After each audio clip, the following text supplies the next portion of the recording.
Hi guys, I wanted to give you a lesson on um, on the computer in addition to an assignment to do.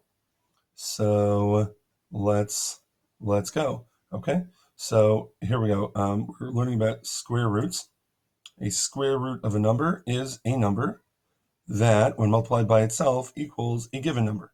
Right. So, for example, the square root of 25 would be 5 because 5, when multiplied by itself, gives you that number 25. So the square root of 25 is 5.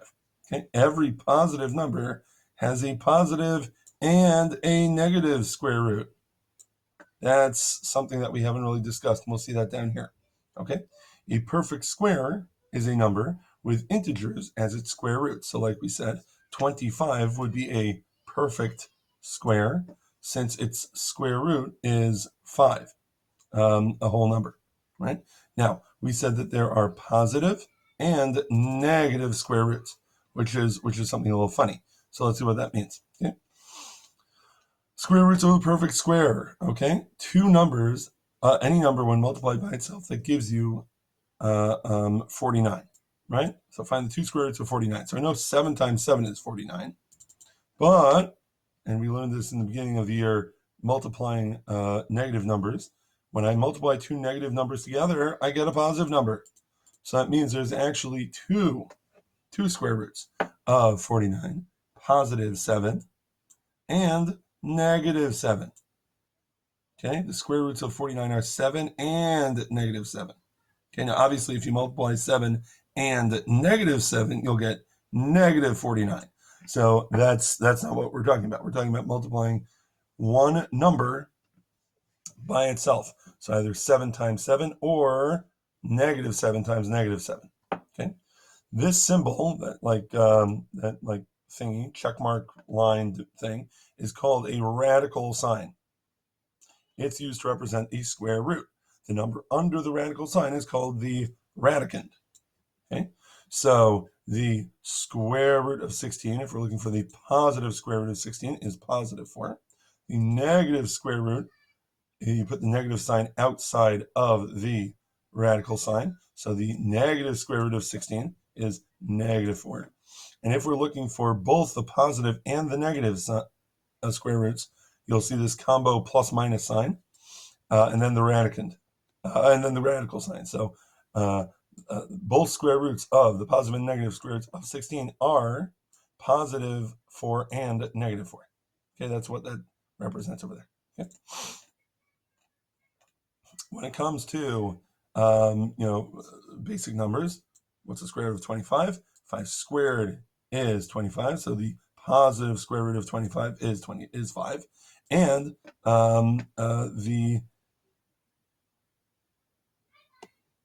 and therefore, if you were to see the square root of 5 squared, right, is 5. So that's another way of showing that. If I'm just looking for this, the question itself is asking only for the positive square root. Right? Over here, it says negative the square root of this number, 9/16.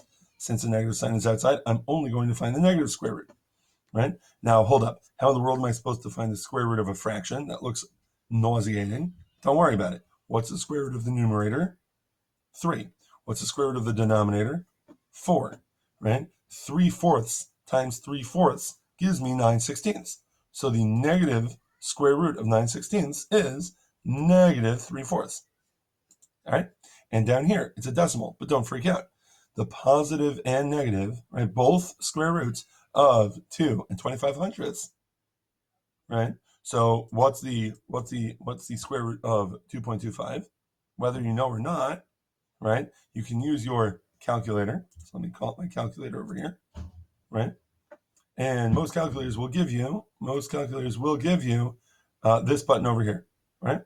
So I'm going to put in 2 and hold on,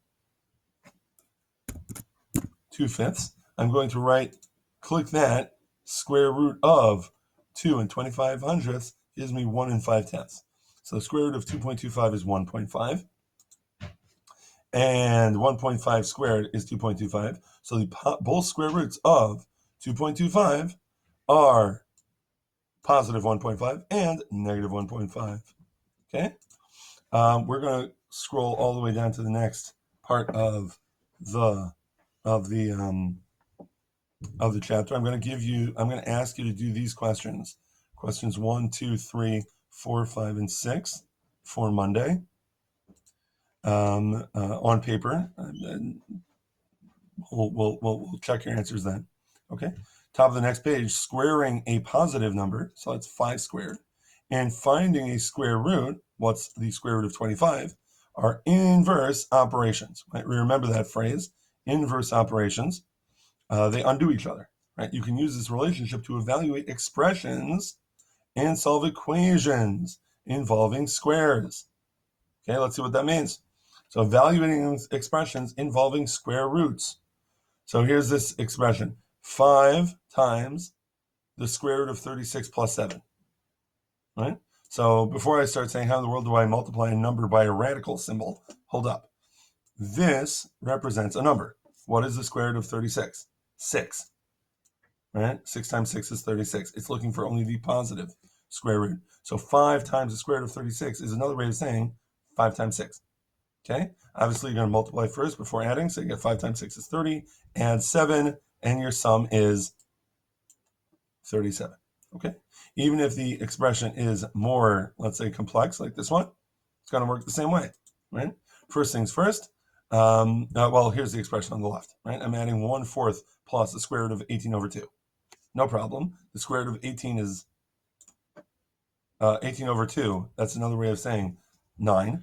So I'll rewrite the square root of 18 over 2 as the square root of 9, right? If I'm able to do this division first, by all means do that first, right? Okay, sorry about that. So the square root of 9 plus 1/4, well, again, square root of 9 is 3.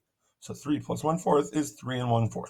That's all, right? Similarly, if let's say I have the square root of 81 squared minus 5. Well, this, we just said squaring and finding the square root are inverse operations. So the square root of 81 squared is 81. So 81 minus 5 is 76. That's all. This looks really scary. It's really not. It's very easy. If you're telling me to square the square root, you're just telling me to don't do anything. Okay, cool. Let's keep moving down. Okay, over here. This is what we had Svi Krieger was solving this one for us. The area of a crop circle. I don't know why they have to use a crop circle, but anyway, the area is 45,216 square feet. That's a big area. Okay, what is the radius? Now, I don't know.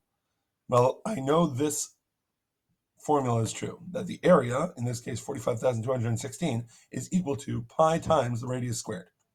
So I'll rewrite that. I'll substitute in my values, my knowns, into this formula. I know the area is 45,216. I know the squiggly line means we're estimating, right? It says use 3.14 for pi. By definition, we're going to be estimating. Okay, so that's why it has this little squiggly line, which is okay, right? 45,216 is approximately equal to pi times, which is 3.14 times the radius squared. Okay, I'm going to divide each side by 3.14. Right, I want to undo the equation here to leave me just with the radius squared. Okay, so when I divide 45,216, shut the door. Sorry. When I divide both sides by pi, I get 14,400. And over here, I've gotten rid of pi, so I'm left with r squared. How do I go from r squared to just the radius? Well, find the square root, right? The square root of r squared is r. Okay, and the square root of 14,400 is 120. Sweet. That means the radius of the crop circle is about, again, 120 feet. That means from the center all the way to the edge. Excellent. And again, I'm going to ask you to answer questions 7, 8, 9, and 10 for Monday. Okay? And yes, it says write and solve an equation. So write and solve the equation. Moving right along. Okay? These problems we will work on next week. And also next week, we're going to go to the next level, finding cube roots. Okay, so in addition to the 10 questions on pages 628 on the bottom, 628 on the bottom, and 629 on the bottom, those 10 questions for Monday, please, as well as the, one second, here we go, questions 20 to 27. Okay, so that's 17 questions for homework for Monday. And enjoy Shabbos, gentlemen. All the best.